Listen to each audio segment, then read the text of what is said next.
Greetings and salutations, Dope Boy Nation. Johnny Allen Supercar Kid here, back again with another vid. And you know, today we're gonna talk about my strange addiction, which is buying car parts on Facebook. Buying car parts on Facebook is, I guess, it's not really a new thing. It's kind of like bougie Craigslist, really. It's like where people who would want to sell stuff on Craigslist go, but they're scared of like getting murdered and stuff. Yeah, so that's where I go to get a lot of my car parts. I got this wing here, which is sitting on my pool table, yeah, on Facebook. I got these headlights over here, which I'm not sure if you guys have seen yet, but if you haven't seen them, now you've seen them. But if you've seen them, then you've seen them. But anyways, so yeah, so I'm going to buy some car parts on Facebook. I'm not gonna tell you guys what they are just yet, but I'll let you know. So I'm gonna take you guys through like the process, my method, like how do you do this, like what order do you go in, you know what I mean, like what do you do, how do you do this? I'm gonna show you guys pretty much how I do it. I've been doing this for a couple of years now. I have not been stabbed thus far, I think. And yeah, so we're doing good, and we're getting these joints for really cheap too. So yeah, I'm super excited. I'm about to leave real soon. We're going out to York, PA, to pick these Johns up. Well, actually Wrightsville. It's like right outside of York. It's close enough. We're gonna talk about all the stuff that you would want to do when you're picking up something on Facebook. So first, a little bit about how I find these parts. So one thing I do to find all these parts is I go and I find Facebook groups, and I specifically find Facebook groups for my car. So I just search up, you know, Nissan 350Z in the Facebook like search bar, hit groups, and then I find a bunch of groups. I'm a part of 10 different 350Z groups. Not to mention I'm also a part of some Audi A4 groups and some B7 Audi A4 groups and some B6 Audi groups and some BMW E46 groups and some Datsun groups. Like I have like, I don't know, like 20 something groups. So I joined all of these things, as many as I can, and then when I need to find parts, or if I just see something cool that pops up on my feed, I'm just like, yo, that's insane, I want that. So so that I just go impulse buy it. It's bad. Like I said, strange addiction. If you're looking for specific like aftermarket parts, stuff like that, I highly suggest it. You can find great stuff for like literally half the price. It's crazy, like half the price. Like my tail, well, actually, my taillights I got on eBay for half the price, but my headlight, oh no, I got those on OfferUp. My trunk. I'm not even sure if I really ever, actually both my trunk and my front bumper, I'm not sure if I ever fully explained this on the channel, but let's start with the trunk. My trunk I actually got from a local dude named Gavin. Here's his Instagram right here. I think I tagged him before, but just to make sure, I'm gonna tag you again. So yeah, I got that yellow trunk, which I've already put holes in. This thing, for $200, which is pretty good. I got that front bumper, also for $200, from a dude named, I know his Instagram's like JLynZ33. Hold on a second. Jake. There you go. Jake. So, Jake, thank you for that. Gavin, thank you for that. My car would not be complete without those things. I was literally gonna buy that bumper in like 2 years. It was so expensive.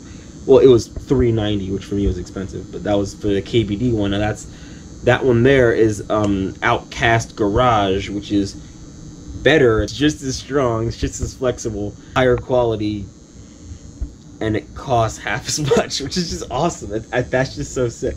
So yeah, so I use Facebook to get stuff like that, and then I got my wheels on Facebook. I'm getting this thing on Facebook.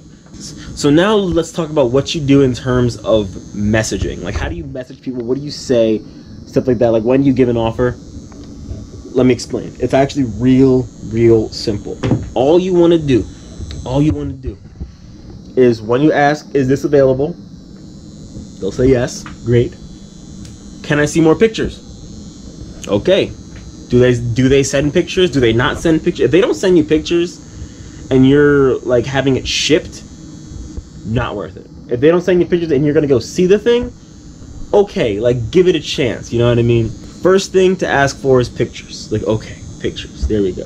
Then you want to point out some things. You want to point out, oh, there's some curb rash on that wheel there. I see. There's a crack in this. There's a little ding in that.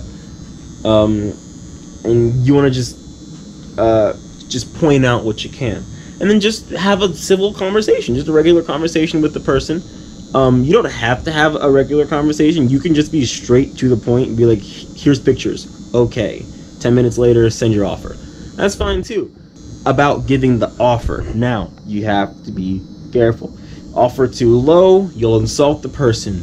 Don't offer too low. If you think to yourself, just think to yourself, man, if I was selling this same thing, what would be the lowest I would be okay with taking?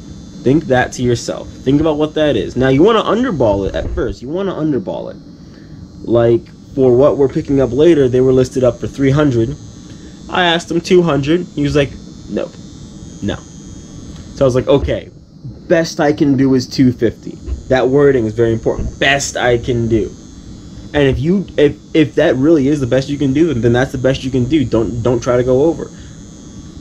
If that's not really the best you can do, give it a chance. Give it a chance. Maybe go see them in person. Maybe you might like them. You never know. If you're shipping something and you're not really too sure of it, don't even get it. Don't bother getting it. Just cut it there. Wait. Just be patient. Keep watching. Keep an eye out. Plenty of things go up for sale all the time. Things you would never even expect to be up for sale. So then, yeah, you give them your offer. Bam, there's the offer. Okay. So after that, it's time to find a location. And if you're picking it up, ask the other person, like, first, are you okay with, driving out a little bit? Are you okay with meeting up somewhere? I'm over in this city, they're over in that city. They'll try to find somewhere maybe in the middle, maybe closer to them because they're the seller and you are the buyer. So they kind of have like a, I guess you could call it leverage in a way. They have more say, really. So, meet them where they want to meet you. Preferably in a public area, in a parking lot, something like that. Don't go to people's houses. I've done that. It's weird. It gets weird. Like, you see weird shit sometimes. It's not good. It's not that good. Sometimes you have to go to someone's house, and if you have to go to someone, then you just have to go to their house. And most people are just normal people like you and me. I hope you, anyway. I hope you're not a creep, weirdo, watching my videos for some sick, twisted pleasure. But most people are just regular people, and they just want to make some money. You want to get some, they want to make some money. Okay. Most people out here are not out to get you, but some of them are. And we're going to talk about scammers later on in the video. So guys, let's talk about how do you avoid getting scammed. How do you avoid that? Guys, honestly, it's very simple. It's really not too hard to avoid being scammed. Simply, if it sounds too good to be true, it probably is. That's an old saying that has stood the test of time many years, because it is almost always true. I've been scammed before, and you know what? I regret it. I got my money back though. But I'll tell you one thing, after that I was a lot more careful of my process, a lot more careful of how I do things. You're most likely to get scammed, honestly, not in person, but when you're shipping things. So my big tips on how to avoid getting scammed buying parts on Facebook: for one, use PayPal. Good decision. I know there's an extra fee, just pay it. It's 2.9% or is it 1.9%? I forget exactly. I'll put it in the video description. Now, like I said, you want to use PayPal Goods and Services because that has seller protection. And what you can do is, if something goes wrong, you can make a case, and they will almost always prioritize the buyer, the one giving the money away. That is the one who they will most believe. That's the one who will have the most pull in that conversation. It quite literally works like a court case. You open up a case, you present your evidence, you say what happened, and then, and this is very important. Now, when you open a case, the seller or the other person has the opportunity to refund you and get the case closed right away. But if they don't do that, then you have to hit the button to escalate the case, which will send the case up to PayPal to be reviewed. Before that, it's not reviewed. And if you wait 30 days, I think it is, while the case is open, then the case closes. And when a case closes, it can never be opened again. Never. Due to friends and family, you can't make a case about it. You're not gonna win it. Don't use apps like Cash App, Venmo, unless the only time when you should use apps like that is when you're meeting the person in person. You are there, you have your phone, and you send the money with like the product and the person directly in front of you.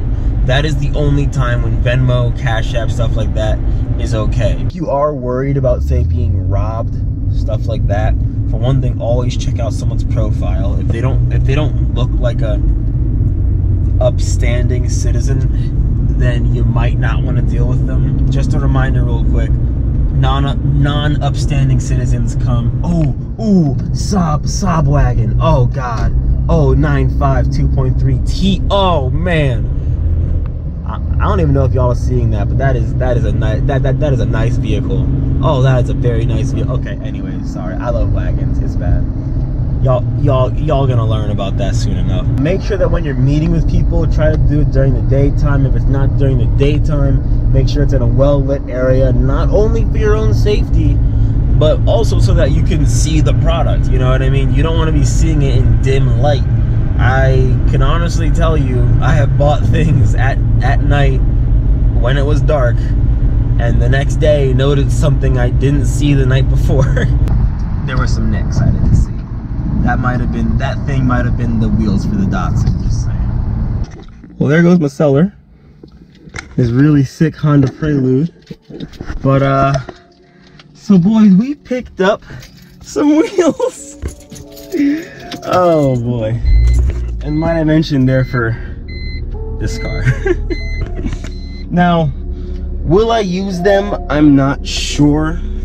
They're very clean. I literally, if I just simply clean them up and then put them up in a listing, like a better listing than he had with really nice pictures, I could probably resell these for, I'd say 400.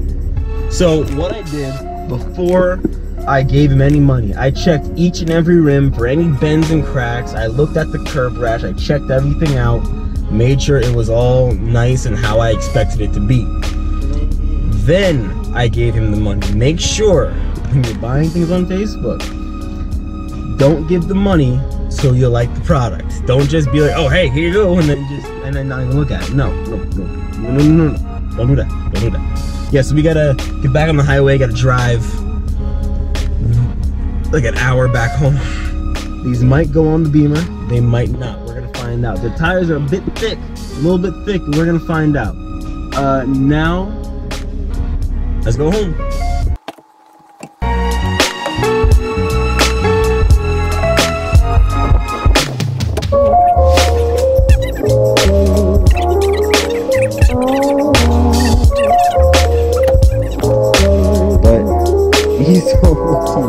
On camera they look insane. Oh my goodness. Let's pop out these center caps. They're really ugly.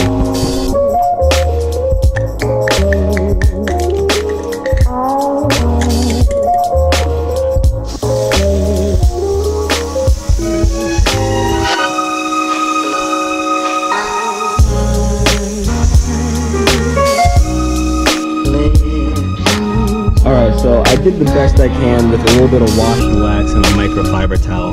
But guys, these wheels are so much cleaner than I thought. They're like literally the only like face nick I've found was this. That's the only one. The rest is all pristine.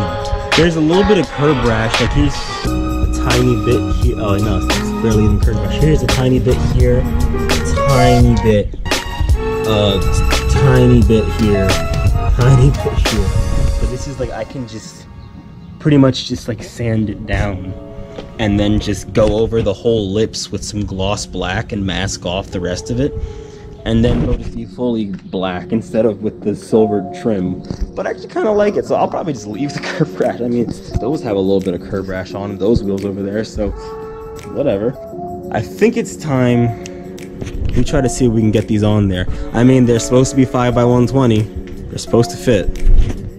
Let's find out. If they don't fit, then I must resell. I couldn't make that rhyme, sorry. I couldn't do it.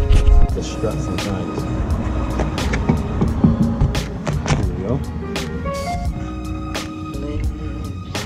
Alright, let's lower it down, see how it looks. Ooh. Oh Jesus, came down really quick. Oh wow, is that as low as it goes? Oh wow, it is. Damn! This is gonna need to go. I'm gonna need to do something about that.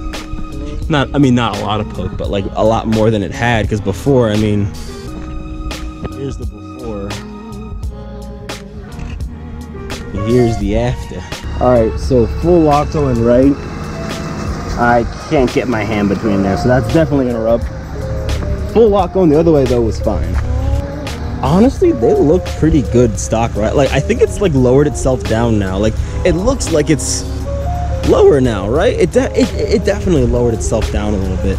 It needs a thinner tire. It needs like a 40 or 35 profile. But the 245 is perfect. The 245 width is like perfect. I don't want to go any thinner than that.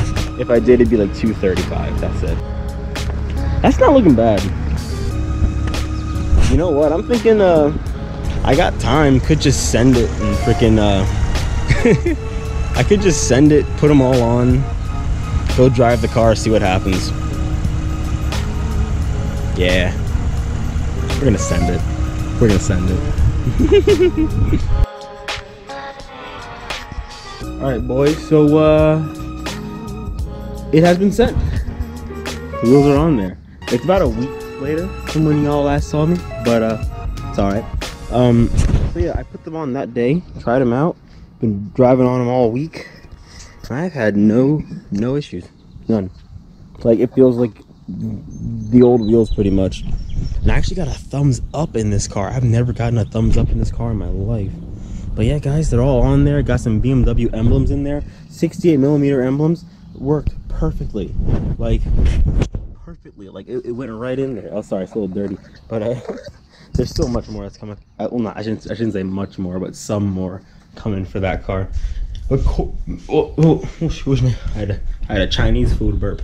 But Corey told me a little thing that these cannot be Pontiac G8 wheels. They can't, because these holes here are for a German alignment tool of some kind.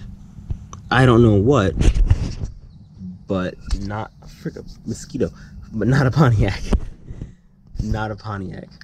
It's interesting. That's very interesting.